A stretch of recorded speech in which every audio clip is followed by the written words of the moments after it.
হে everyone, আসসালামু আলাইকুম।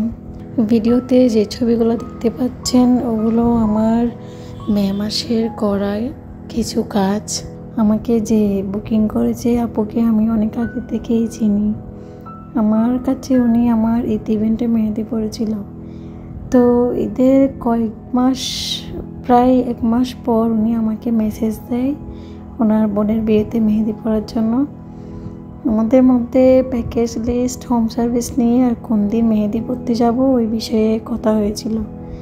আপুর বোনের আর ভাবিরা চাচ্ছিল সেমি ব্রাইডাল ডিজাইন করতে, তো আমি সব ডিটেল জানিয়ে দিলাম আপুকে। এরপর ব্যস্ততার কারণে হয়তো উনি আমাকে আর কিছু বলতে পারেননি। আমিও ভেবে নিয়েছি হয়তো মেহেদি পরবে না।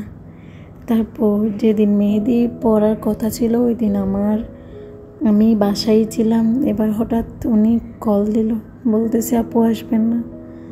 আমি এবার বললাম যে আমি মনে করছি মেহেদি পরবেন না, ওই জন্য বাসায় বসে আছি। তারপর উনি বলল উনি যে ব্যস্ত আছেন ওই কারণে আর কিছু বলতে পারে নাই। তারপর আর কি হুটহাট করে রেডি হয়ে বিকেলের দিকে চলে গেলাম আপুর বাসায়। 4 জনকে মেহেদি পরিয়েছি ওই দিন আমি।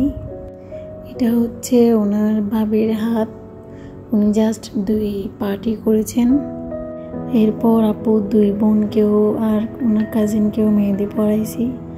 ডিজাইন করতে করতে যখন এক পর্যায়ে 12টা বেজে যায় তখন আমি আপু 2 বোনের শুধু 2 পার্ট শেষ করে বাসায় চলে এসেছি।